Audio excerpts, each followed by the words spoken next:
Assalamu alaikum. My name is Umayma and today I'm going to read a chapter. I'm going to read chapter 3, The Story of an Invitation. Bertha Sutherland hurried home from the post office and climbed the stairs of her boarding house to her room on the third floor. जो Bertha Sutherland एक लड़की थी जो post office से अपने घर भाग के गई और अपनी बोर्डिंग हाउस जो उसका बोर्डिंग हाउस था हाँ वहाँ की वो सीढ़ियाँ भाग के चढ़ी और वो उसका जो कमरा था वो थर्ड फ्लोर पे था। उसकी जो रूममेट थी जो उसके साथ रहती थी grace Maxwell was sitting on the divan by the window looking out in the twilight. Grace Maxwell जो उसकी रूममेट थी वो एक डाइवन पे बैठी हुई थी। डाइवन वो होता है एक सोफ़ा जिसकी बैक ना हो और बाय द विंडो के पास बैठी हुई थी और वो ट्वाइलाइट को देख रही। ट्वाइलाइट होता है the soft glowing light from the sky when the sun is below the horizon.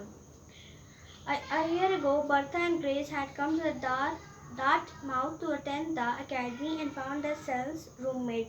एक साल पहले बर्था और ग्रेस डार्टमाउथ आए थे एक एकेडमी अटेंड करने और फिर उनको पता चला कि वो एक रूममेट्स हैं। बर्था वॉज ब्राइट थी मतलब पढ़ाई में अच्छी थी। प्रिटी एंड पॉपुलर भी थी और प्यारी थी एंड और अपने क्लासमेट्स और टीचर्स की फेवरेट थी। Grace was a grave quiet girl dressed in mourning. Grace एक कब्र की तरह थी, क्वाइट गर्ल हर वक्त चुप रहती थी।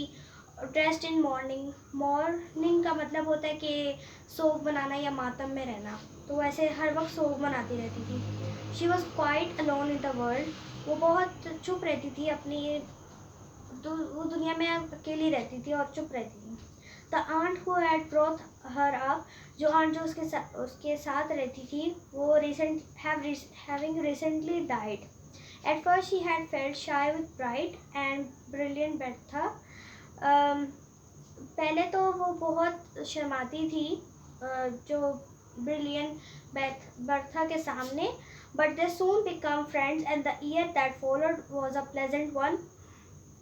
But वो जल्दी फ्रेंड दोस्त बन गए और एक and the year that जो अब ईयर जो हुआ था जो ईयर गुजरा है वो काफ़ी प्लेजेंट वाला था, काफ़ी अच्छा था। It was almost ended now, वो अब ख़त्म हो चुका है वो साल। For the terminal exams have begun, और जो टर्मिनल एग्ज़ाम्स थे वो शुरू हो गए हुए थे। And in a weeks time the school would close for the holidays, और जब हफ्ते में जब छुट्टियाँ होती थी तो वो अपने घर जाते थे। आई मीन वीक्स टाइम यही होता है। Have some chocolates Grace said Bertha gaily. उसने कहा कि ग्रेस थोड़ी चॉकलेट्स लो। बर्था ने खुशी से कहा I got such good news in my letter tonight that I felt I must celebrate it fitly. मुझे काफ़ी अच्छी न्यूज़ मिली है अपने लेटर से। मैंने अपना लेटर पढ़ के मुझे काफ़ी अच्छी खबर मिली है आज रात को, और मुझे लगा कि मुझे आई मस्ट सेलिब्रेट फिटली, मुझे इसको मुनासिब तरीके से सेलिब्रेट करना चाहिए। So I went into Carters and invested all my spare cash in caramels. मैं कार्टर्स की दुकान पे गई और अपनी सारी जो मेरे पैसे बचे थे वो मैंने कैरमल्स, एक चॉकलेट होती है उस पर उड़ा दिया। It's really Fortune the term is almost out. ये काफ़ी खुशकिस्मत बात है कि जो टर्म है वो ख़त्म हो गया है। For I am nearly bankrupt, या तो मैं अभी बैंकक्रप्ट हो जाती, मतलब कि उसके बाद बैंकक्रप्ट का मतलब कि कोई पैसे फाइनेंशियली कम्प्लीटली विदाउट मनी उसकी ख़त्म हो जाती। I have just left to furnish a tuck out. मेरे पास सिर्फ फर्निश करने के लिए सिर्फ एक टक आउट है। A time to eat up food specially sweets and pastry. वो सिर्फ स्वीट्स और पेस्ट्री खा सकती थी उतने पैसों में। For commencement night and no more, सिर्फ एक कमेंसमेंट की नाइट पे और उसके बाद और कुछ भी नहीं। What is your good news? May I ask? said Grace. तुम्हारी खुशखबरी क्या है मैं पूछूं? Grace ने कहा. You know I have an aunt Margaret, commonly called Aunt Meg, out at Riversdale, don't you? मेरी एक आंट है मार्गरेट, उसको उन्हें वो कॉमनली हम कहते हैं आंट मैग, जो रिवर्स डेल के पास रहती हैं। तो मैं नहीं पता, there never such a dear sweet jolly auntie in the world. मैंने कभी भी इतनी खुश मिजाज और इतनी स्वीट आंटी अपनी दुनिया में कहीं नहीं देखी। I had a letter from her tonight, listen I read you what she says. सुनो, मैंने उनका मुझे लेटर मिला है आज रात को, और सुनो जो ये कहता है। I want you to spend your holidays with me, my dear. Mary Fairweather and Louis Fioch and Lily Dennis are coming too, so there is just room for one more.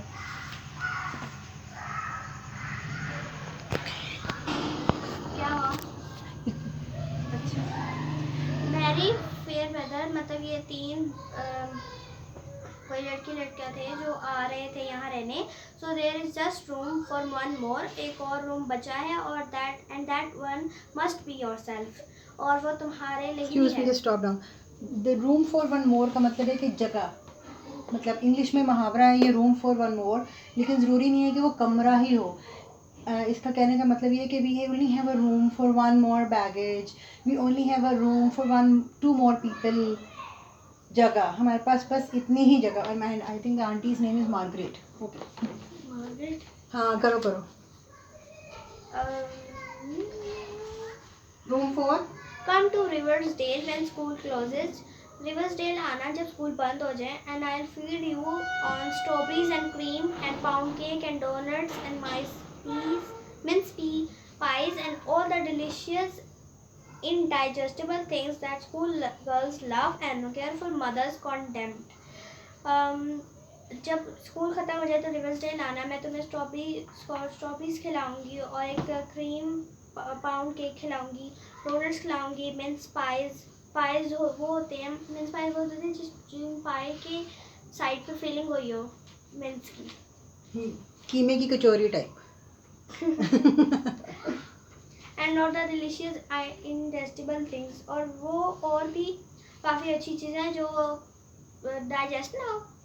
Digestible things, indigestible, बहुत सारी ऐसी चीज़ें जो हजम नहीं हो सकती, मतलब काफ़ी that junk school food. Girls love, जो स्कूल की लड़कियां पसंद करती हैं, और केयरफुल मदर्स कॉन्टेम्प्ट, और केयरफुल मदर्स मना करती हैं। Mary and Lou and Lil are girls after your own heart. Mary और लू और लिल लड़कियां हैं जो तुम्हारे दिल के पास रहती हैं, तुम्हारे दिल के करीब हैं। दिल के करीब है। आई नो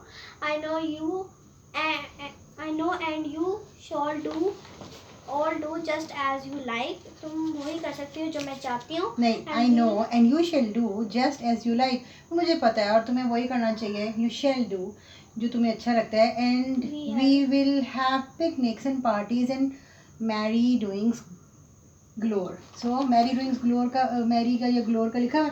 हमें बहुत सारा पिकनिक्स करनी चाहिए, पार्टीज़ करनी चाहिए, और ग्लोर का मतलब है ग्रेट नंबर, और बहुत ज़्यादा करनी चाहिए, बहुत खुश रहना चाहिए।